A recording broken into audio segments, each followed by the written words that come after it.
விடுதலை சிறுத்தைகள் கட்சியின் தலைவர் திருமாவளவனுடன் நம்முடைய சிறப்பு செய்தியாளர் செல்வகுமார் நடத்திய நேர்காணலை தற்போது பார்க்கலாம். நாடாளுமன்ற தேர்தலுக்கு விடுதலை சிறுத்தைகள் தயாராகிவிட்டதா? கூட்டணியில் சில குழப்பம் இருக்கிறது.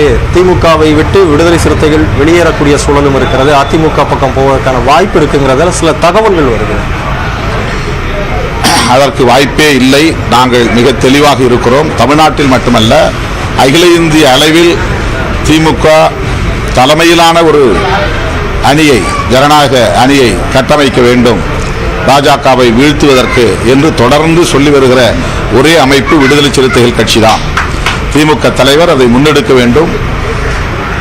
பாஜக எதிர்ப்பு சக்திகள் அனைவரையும் ஒருங்கிணைக்க வேண்டும்.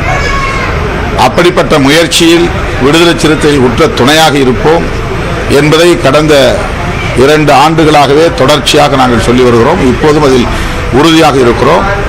திமுக தலைமையிலான கூட்டணி பாஜகவை வீழ்த்துவதற்கு வியூகம் அமைக்க வேண்டும், அகில இந்திய அளவில் இந்த அணியை விரிவுபடுத்த வேண்டும் என்பதே எங்கள் நிலைப்பாடு.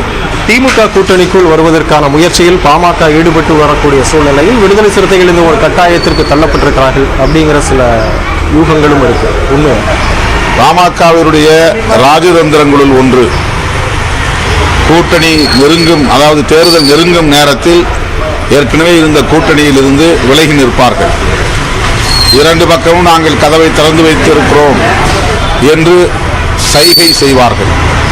திமுகவிடம் நெருங்குவது போல் காட்டுவது அதிமுகவை மிரட்டுவதற்காக, அதிமுகவிடம் நெருக்கமாக இருப்பது போல் காட்டுவது திமுகவை மிரட்டுவதற்காக. இது அவர்களின் செயல் தந்திரம். இது நாடறிந்த உண்மை. திமுக கூட்டணியிலிருந்து விடுதலை சிறுத்தைகள் கட்சி விலகி அதிமுகவில் இணையக்கூடும், பாமக திமுகவில் கூட்டணியில் சேர வாய்ப்பிருக்கிறது என்று பல்வேறு யூகங்கள் அடிப்படையில் செய்திகள் வெளியான நிலையில் தற்போது விடுதலை சிறுத்தைகள் கட்சியின் தலைவர் திருமாவளவன் தன்னுடைய மிக முக்கியமான ஒரு நிலைப்பாட்டை தெளிவுபடுத்தியிருக்கிறார்.